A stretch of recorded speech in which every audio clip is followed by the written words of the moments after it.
Here we are on Knecht. It's going to be chapters 2 and 3, which I would suggest you combine in your heads to think about how it is that in the reign of Charles VIII of France, you have a pretty good example of what late medieval monarchy looks like, the difficulties faced by late medieval monarchs, and how it is that they, in their addressing those difficulties, start paving the way for something new, for something early modern.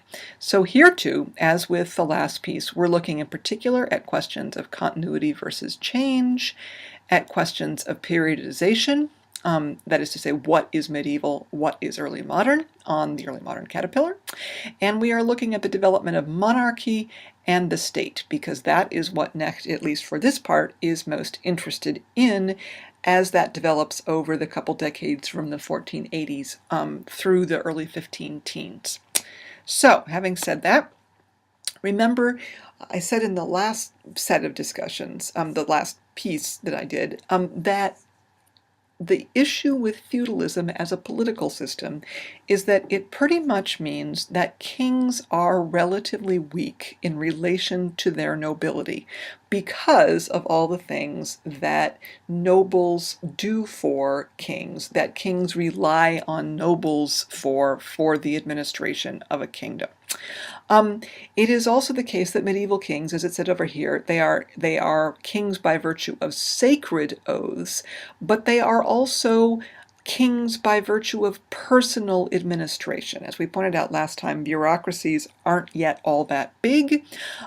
Kings are the leaders of the judicial system. They personally hear judicial cases, so they are judges.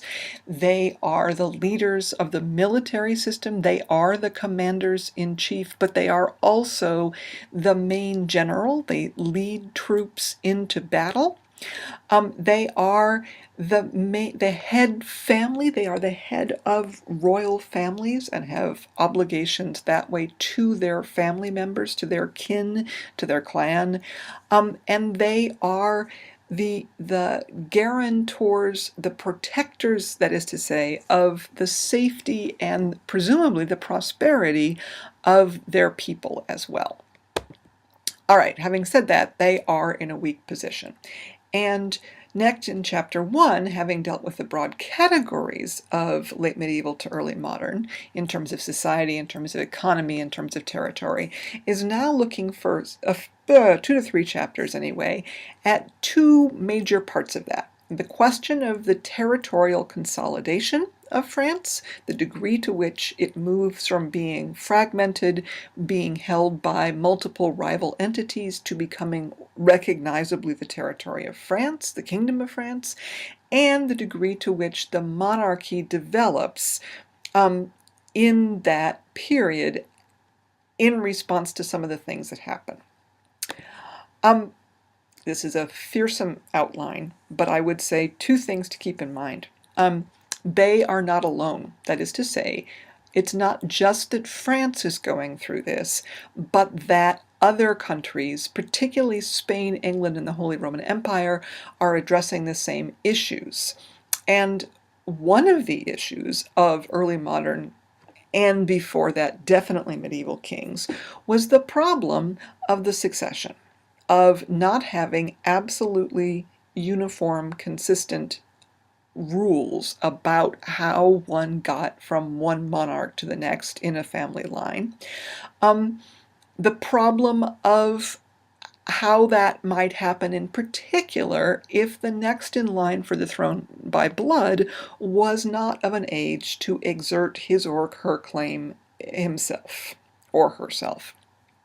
And that, of course, leads to further opportunities for monarchs to be undercut by their nobility. Because if you are young, then, or if you are similarly weakened by some aspect of the way you came to power as a king or queen, you are particularly indebted to nobles. And so nobles can build up interest groups called factions that support you or detract from you and support your rival. So you're weakened by the power of the nobility in upholding monarchy, and by the fact that since monarchies are familial, every time someone dies or there is an invasion, territories shift owners like crazy. So it's very unstable in terms of whose territory belongs to who, depending on the terms of wills, depending on inheritance lines, depending on local rules about whether women can inherit or not, all those kinds of things. So this is happening in all these other places as well, so I want to quick talk about that a little bit. It is also notable that men and women have sort of quintessential medieval roles in how politics, international relations works. We'll get back to this too. Broadly speaking, men are the ones who lead the armies to enforce the claims that they make on the occasion of a new king or queen, on the occasion of a death, on the occasion of a birth or a marriage. And women function in two ways. First of all, as the markers and the guarantors of alliances and treaties and peace settlements by virtue of being essentially marriage pawns. And the other way that they function in this system is by holding regencies, by ruling when men are too young or are off at war or are otherwise incapable of directly administering their territories themselves. We'll get back to that in a little bit. But those are two broad aspects of medieval monarchy in Europe at the time. Then we'll look at the case of France in particular, in terms of what Knecht says happened under Charles VIII, because of the fact that he came to the throne before he was fully of age, what that did in terms of noble battles, in terms of efforts to assert authority over the nobles, what that did in terms of getting involved in the question of who controlled Brittany, how that all resolved out by 1492, 1493 in terms of what France looked like at that point territorially versus what it looked like before, and last but not least, how that consolidation and stabilization in France was contrasted and possibly undercut by Charles's later career, in which he asserted a claim to Naples and therefore started a whole series of wars on the Italian peninsula in 1494.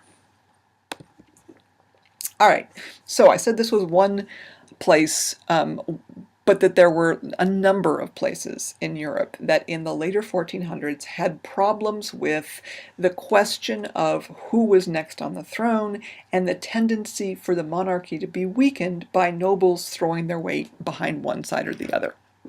One of the places where that happened was in Spain, where in the 1480s, 70s, and 80s, there was an argument over who was the next rightful heir to the biggest part of the Spanish territories at that point on the Iberian Peninsula, that is to say, who was rightfully the ruler of the Kingdom of Castile.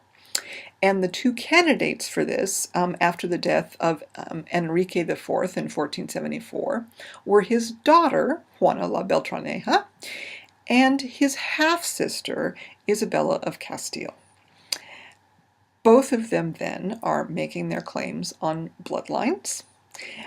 Both of them gain support from one portion of the Castilian nobility, so that tends to prolong conflict if you have sort of half and half divides between the nobles. And both of them gain support from outside advocates. To start with, Isabella of Castile, you'll notice, married Ferdinand of Aragon. She herself did that in 1469.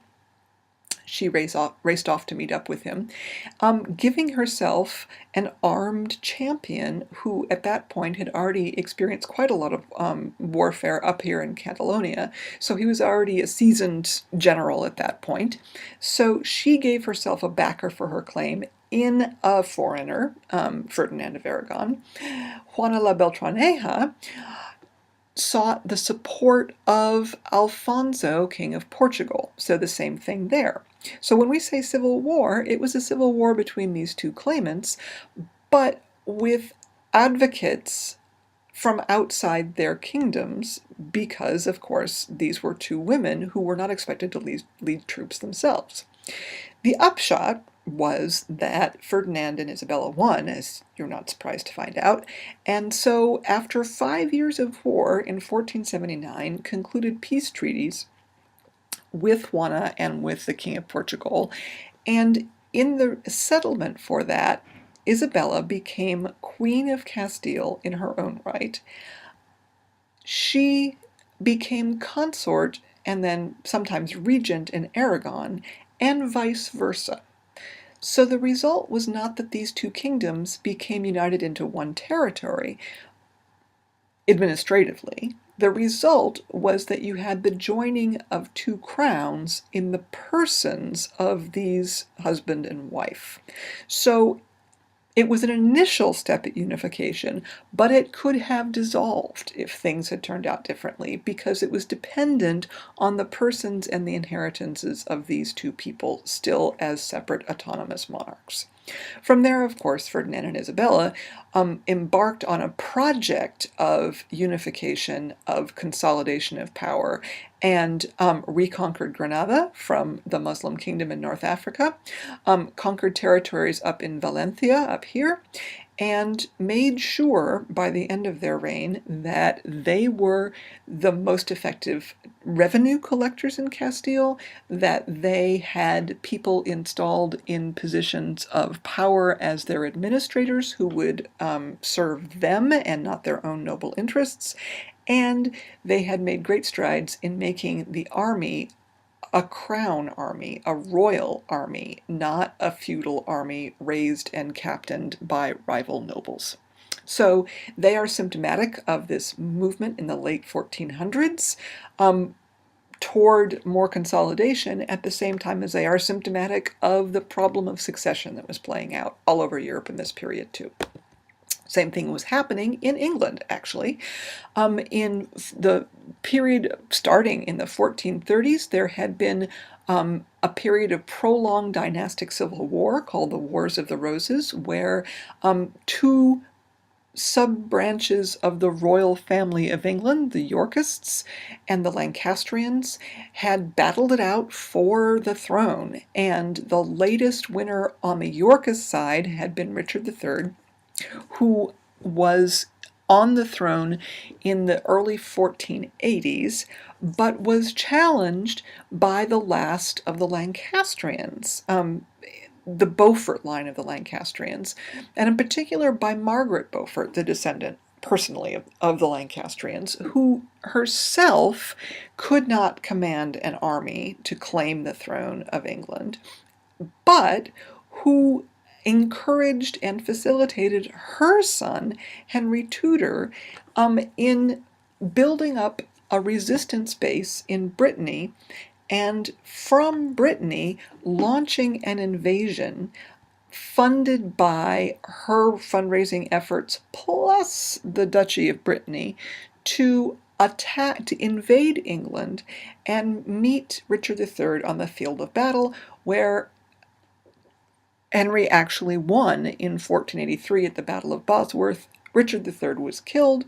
Henry was crowned Henry VII, King of England, established the new Tudor dynasty, and to wrap up all the loose ends, and this is back to that notion of what women's function was sometimes, he married the last descendant of the York line,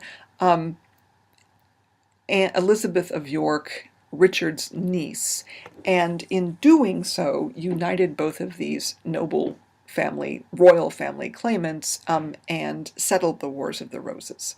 Here too, from that point, consolidated control, staffed his council carefully, made sure that the army was answerable to him, and made sure he was the richest person in the kingdom, and that none of his nobles could match him in terms of economic power, in terms of sheer wealth.